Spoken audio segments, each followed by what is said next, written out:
I was feeling really, really good, dancing, having fun, and we ran out of cocaine.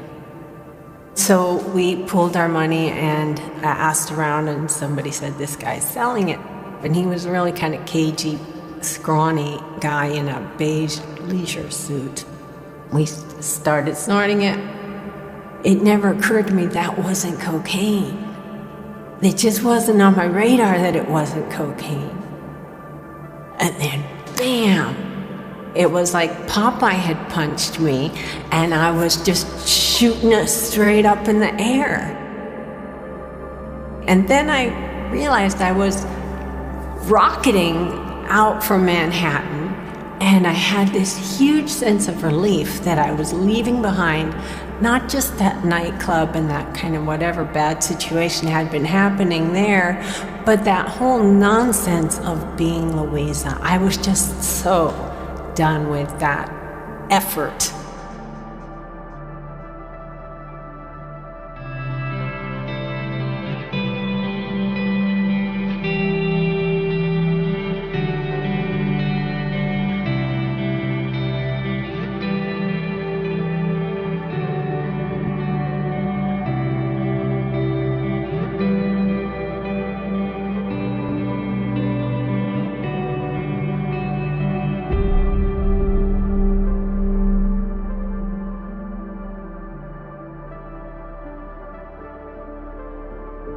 I'm Louisa Peck. I grew up in Seattle. My dad was a law professor. My mom's sort of an art historian. My dad was really, really atheist. For him, academia and freedom from the church were the same thing. So it was a very academic home, and it was a very performance-oriented home. We didn't get love just for being us. We had to do well, perform, make them proud. So I was very academic from the get-go, did really well in school. And I found I liked philosophy classes, and that's where I really got into proving there was no God. So, we'd read someone like Descartes, and he'd do the whole I think, therefore I am, I have an idea of God, therefore. And I would just tear that argument. I just remember getting so into that paper to just I'm going to prove he's wrong, there's no God, that's ridiculous. I liked modernism because I felt in modernism people were finally waking up from the dream of this Anglican church and finally facing the darkness, facing this indifferent, cold universe, which was really all there was and no point to life. I had to change schools many times. So by the time I got put in this private high school at 10th grade, they all had friends already, and I just made some what I call camouflage friends so that you're not sitting all by yourself. Finally, senior year, I discovered beer, and I just started finding out where parties were and going and getting wasted, and all of a sudden people liked me, and I liked me better when I was drunk. So I just kind of play acted this role as if I knew what I was doing and convinced them that that's who I was.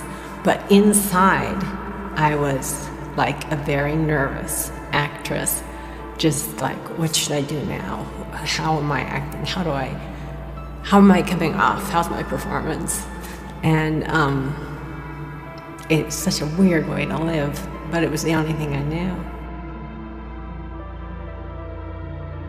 I graduated in 1982, got to New York, and there was Studio 54, there was, I was just sort of trying to live the dream, except for I kept having panic attacks. So I would live the dream by staying drunk enough that I wouldn't have panic attacks. At a certain point, I asked a friend to come down to Manhattan and bring a lot of coke. And so he was a dealer back in college, and he came down, brought a lot of coke. We did a lot of coke in the apartment, and then we took a cab and went to the Peppermint Lounge. I was feeling really, really good, dancing, having fun, and we ran out of cocaine. You know, my life, I was always trying to be cool enough, feel cool enough that I would feel okay. The next party, you're gonna finally feel cool. No, this next drink, you're gonna finally feel okay. No, you just need this toke of pot, and that's the moment when everything is gonna change for you. And I felt I was just right on the cusp of that. I was almost at the point where I would be cool and feel okay, and now we're out of coke.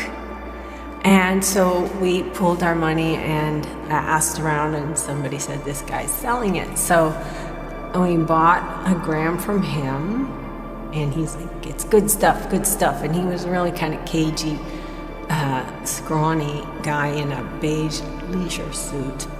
We started snorting it, and my friend, who was a dealer, was like, this is doing nothing. It's worthless. It's you know, and he kind of just threw down his bill like, we've been had. And I thought, well, it numbed our gums. Maybe it's just bad cocaine, and if I do the whole pile, I'll get a little bit high. So I just snorted and snorted the whole pile. And then I shouted in his ear, I'm gonna go to the bathroom. And even on the way to the bathroom, I started seeing this interference of when you're gonna faint, there's like these little red speckles. And I was kind of like, whoa, this must be a cocaine side effect. This is so cool. And I waited in line in the bathroom. It got more and more and more. By the time I was in the stall, I could only see directly in front of me, and I realized I couldn't read any of the graffiti, any of it, and also couldn't get any breath of air. It felt like all the air was breathed up in that bathroom. So I got out of the bathroom and I'm breathing, and I'm not getting anything, and I really did not know I was dying. I was upset that there was no air, and I was upset about this side effect, but it never occurred to me that wasn't cocaine. It just wasn't on my radar that it wasn't cocaine. Later, after I got sober and made friends in Alcoholics Anonymous, some of them were drug dealers, and several have told me we used to cut cocaine with lidocaine back in the 80s because the lidocaine was so much cheaper. But it sounds like you got sold pure lidocaine. And lidocaine poisoning, it's an anesthetic, usually used topically, but people sometimes commit suicide by just taking a tube of lidocaine that's 5% lidocaine and swallowing it, right? Mine was pure lidocaine. And so my heart was starting to slow down and getting down to like, I don't know, 30 beats a minute, something like that. So no matter how much I breathed, my brain was not getting oxygen.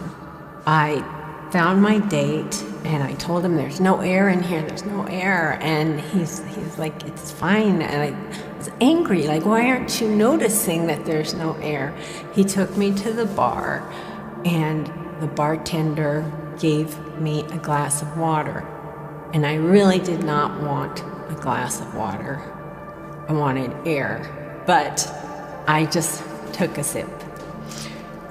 And then, bam, I thought that I had collapsed and hit my chin on the bar because that's where I felt this blow.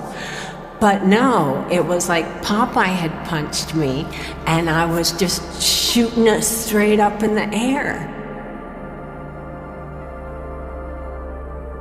And there was so much relief because I was no longer oxygen starved. I don't remember breathing or anything, but I had a sense of like, now there's all the air I could want. And then I realized I was rocketing out from Manhattan, and I had this huge sense of relief that I was leaving behind not just that nightclub and that kind of whatever bad situation had been happening there, but that whole nonsense of being Louisa. I was just so done with that effort.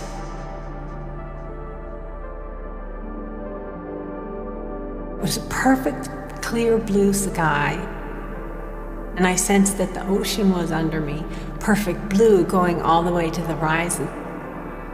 I made a decision that I was going to arch back and do a back bend dive, and then I could see the ocean below me, and I was diving toward it, and I thought, isn't it like concrete? Because I'm like 300 feet up. Isn't that like concrete when you hit it, you know?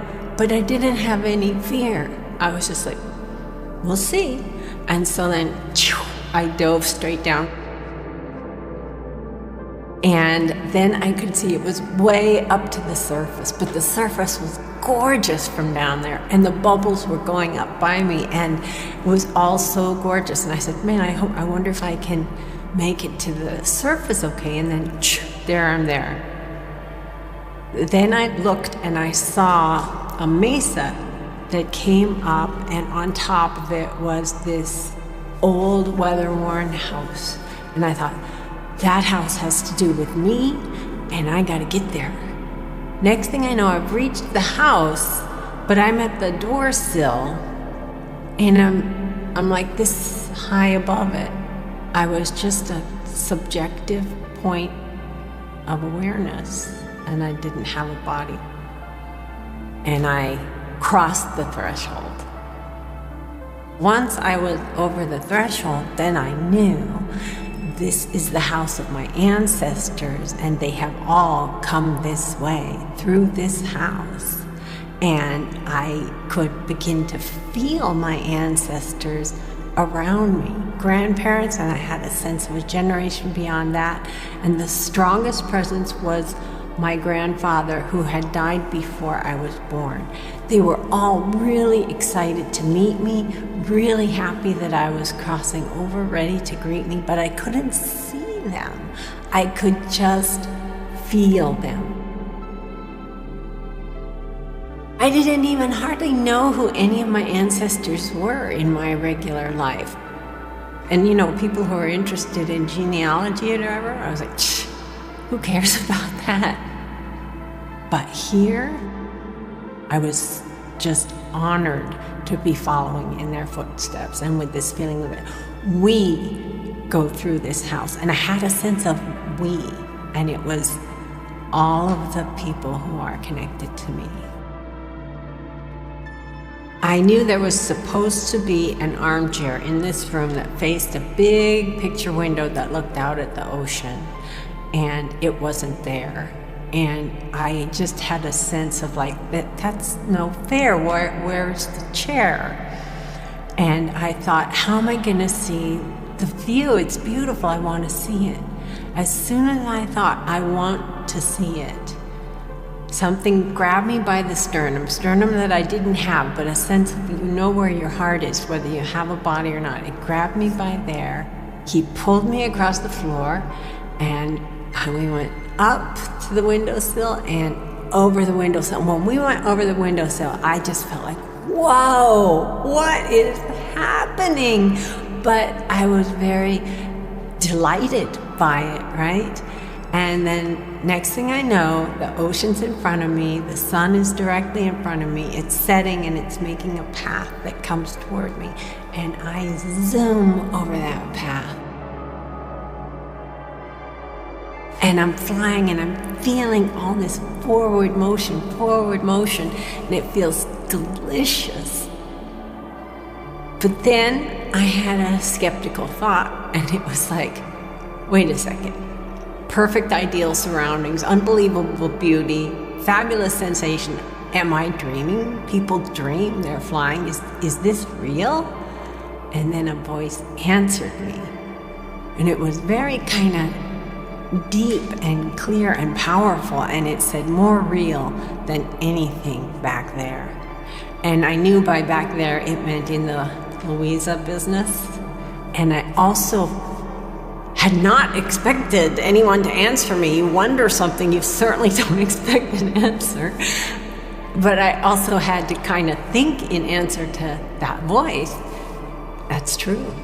This is more real than anything back there. So, sun started getting bigger and bigger as I got closer, and I began to even be able to see some of the patterns on the sun, and I thought, am I gonna vaporize? You know, I'm getting so close, but again with no fear. And then instead of vaporizing, I sort of hit it, passed through this filament, and I was in the light.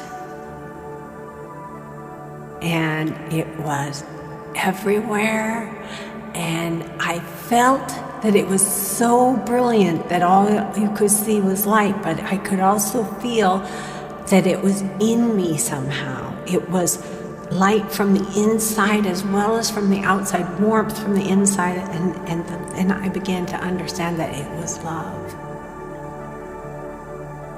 I felt this sense of finally,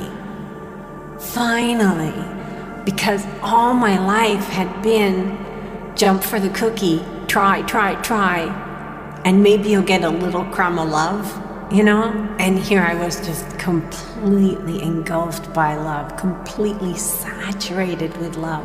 And then I began to become aware that I was being cradled like an infant by some being. And in my mind's eye, the being was sitting on the ground, sort of in the way that Buddha figures sit, but holding me and just pouring, you are so loved, you are so loved. And the thing that was most is that it was, you are so loved. Not like, here's the love show we do for everybody when they come into the light. More like, I know you better than you even know yourself, and I adore you. And that feeling, I had everything I could possibly want. And I just wanted to stay there forever. I can't say how much time passed, whether it was a minute or what, but then the parent just said, you can't stay, you're not done, and went into blackness. I was baffled. I was absolutely baffled. What do you mean I can't stay? What do you mean I'm not done? So I screamed, no, with like everything in me, no. And I had a thought, like, if you remember being a little kid and thinking like, I'm gonna just throw the biggest tantrum and I'm gonna just like show them that they can't do this. That's how I felt. I wanted to kick. I remember thinking, I wish I could kick them in the shins. But then it just went to black instantly. So I had no recourse. In the blackness, I also had a sense of dropping. And when I felt the dropping, that's the first time I felt scared. To drop felt frightening, and I didn't know how far I was going to drop or what was going to happen. I began to see these little stick figures, and they were like chalk drawings on the background. One of the stick figures started getting closer, and somehow his circular head filled in like a dinner plate, and he's going, how many fingers? What is your name? Then I gradually realized he's talking to me, and then I remembered the world. When I came back to reality, all the stick figures turned into all the people in the crowd around us, right? And he was the bartender, of course. And I had just come alive again. It was the hugest bummer. I remembered I am back in the meat puppet. Everything is manual now. Everything is back to this stupid memory I have of how things worked. It was more like, you gotta be kidding. I'm not going back to this song and dance. No way.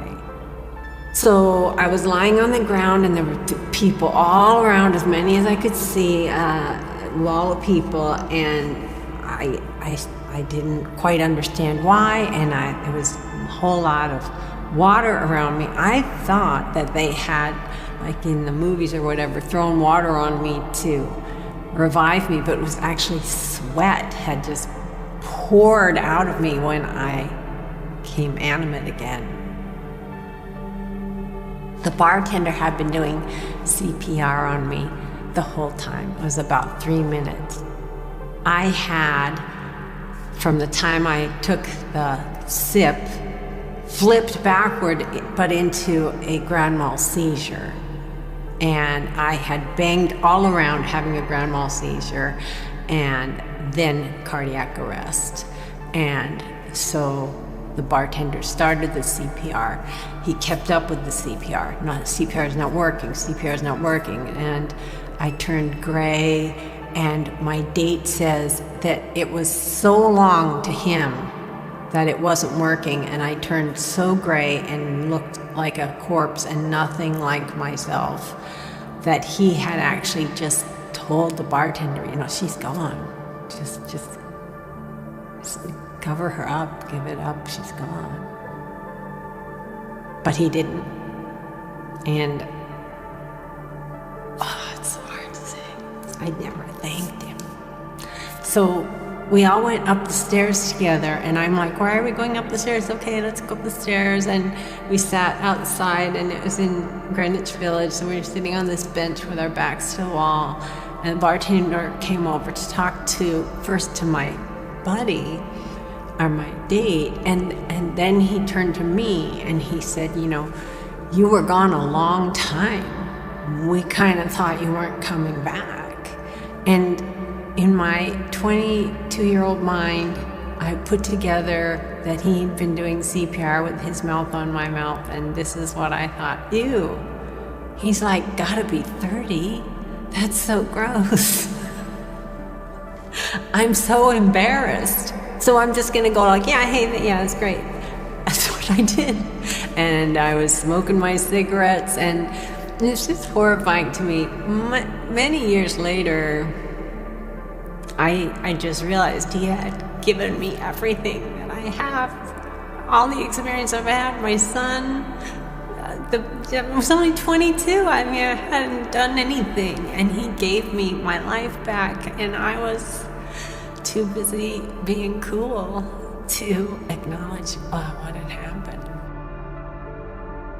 All of a sudden, I put together that the ambulance was for me, and that it meant I was going to go to the hospital, and that meant my parents were going to find out that I had done cocaine and had a cardiac arrest, and that was not something my parents would approve of. So I just said to my date, please don't make me go to the hospital, please.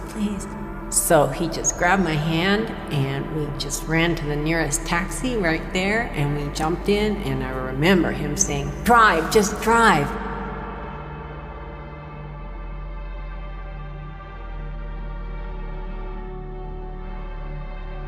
In the morning, I remember having bruises all over. Back of my head was all lumpy, but most of all my sternum from the CPR. And I talked to my roommate about what had happened, and she said, so do you think that the parent thing that you said was holding you, was that like God?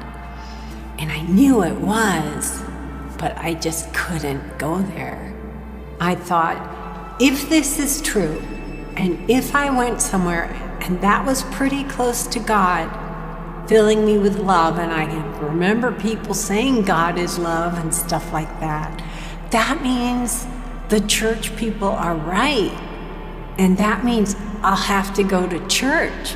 And I just kind of had this image of me going to church, holding the Bible, talking with other kind of dowdy, goody girls, when like Studio 54 and Columbus Ave and all these things are right there, and I've got my high heels and my miniskirts. No, I'm going this way. I'm not gonna turn into some goody-goody Christian girl. And that was kind of the decision I was making, because I could not undo who I was.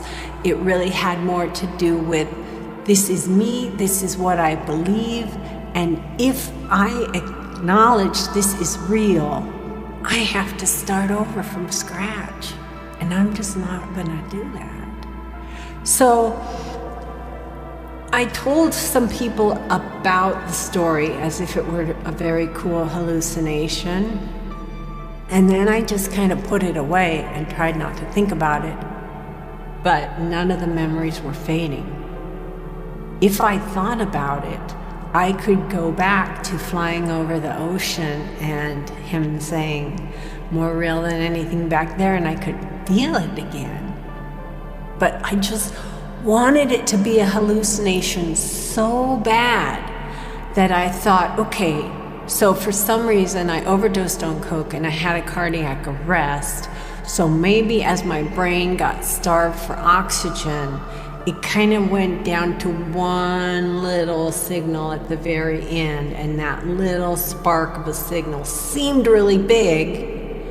It was just love is what's the last spark to go out in a brain. And I must have experienced that.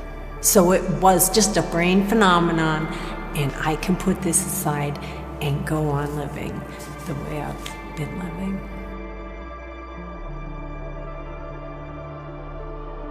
Years passed with nothing weird happening, and the story was just kind of a story.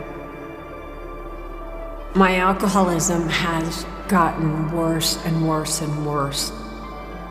I left a teaching job because it got in the way of my writing, but it actually got in the way of my drinking, and I bought a log cabin way out in unincorporated Thurston County. And I got a job as a barista, and I would party with all the barista kids. So I was 34, and they were in their 20s, but I had not grown up. I had no new game plan for my life. So I went to a party. I got so drunk they took my keys away and put me in a stranger's house. But I found my keys, I found my car, and I drove home completely shit-faced. I came to a place where the road narrowed to go over railroad tracks. For me, it was just like kind of a sea of I don't know how many reflective signs. Well, I just thought, I don't care what happens, 80 miles an hour, and I just shoot for the middle. And I made it through, and I got to my log house.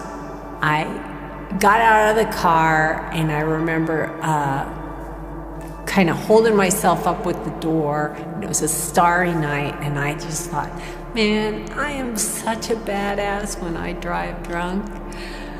And right after I had that thought, something seemed to shoot from the stars and through me and out my feet like lightning. And it was a knowing, and it said, this is the last time I can help you, and you do know right from wrong. So backwards drunk messed up me goes, what was that? And I felt a sense of guilt, because I did know what I had done was wrong at some level, and I did know I knew better. And I tried to shake it off, but it had this intoning of truth somewhere in my core, and that resonance just wouldn't stop. So I still went drinking, and I just kept hearing, you do know right from wrong. And that's the last time I would help you. Someone's been helping me all this time, which I didn't know, but I sort of knew. So it took me another month before I went to my first AA meeting. But I did go, And that was January 29th, 1995, and I've not had a drink since. I am a completely different person now than I was at the time when I had the NDE, which is 40 years ago. So part of it is aging, but I actually think if I had aged with no direction, I'd be a bar hag somewhere. And then a lot of it is AA, because I learned a lot from listening to the old timers and so on, and just being in meetings. But there's also this component of knowing, not thinking that God is real. I think it's important not to segregate God as separate from anything else. God is a nexus of intelligence and love, which are actually the same thing, but it's in everything. So in the trees that made this chair was God. God is the energy that is everywhere. It is not useful to personify God as some dude in the sky, and it is not useful to say, well, God's the boss and then these angels are at a low. They're all the same, but I feel like my angel is a conduit for God, and then I can also be a conduit for God. And that I can always come back to as a touchstone, that my job is to leave each person I encounter a little happier than they were. And I take this in everything I do. I work one-on-one with people in my work, but I always take the time to talk to them and ask and get somehow a laughter, a human moment in our work. And people that I pass on the street, sometimes I'm in the airport and I'll get overwhelmed and I'll just say to him, I can't smile at everybody. But I feel like each person that I exchange that little spark with, if it's positive, if there's a moment of seeing we're both human and I'm saying good wishes towards you, I'm doing my job. It's hard being human. It's hard being incarnated in the meat puppet and burping stuff back and forth to each other and signals. It's just difficult. I also feel there are dark energies in the world, and that hate foments more hate. And free will is a big deal. We can destroy the world by choosing hate. We do know right from wrong. And I could have smashed my brains open on a tree or a telephone pole. That's what he was saying. You're free to do that, to destroy yourself if you want. But you do know right from wrong, and you can move forward. Same thing as a whole human race.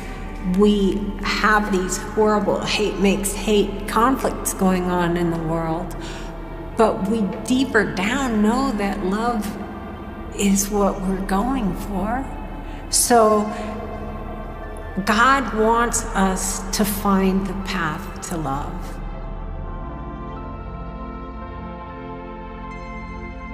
I think that Martin Luther King nailed it when he said, hate cannot drive out hate, only love can do that.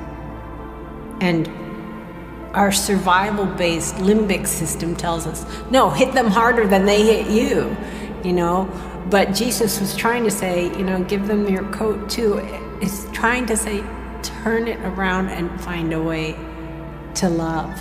And that's what Gandhi and Martin Luther King and Nelson Mandela, all these people who've changed the world, did it by seeing, no, you don't hit back. You love back so that the other person sees they were wrong to hit you.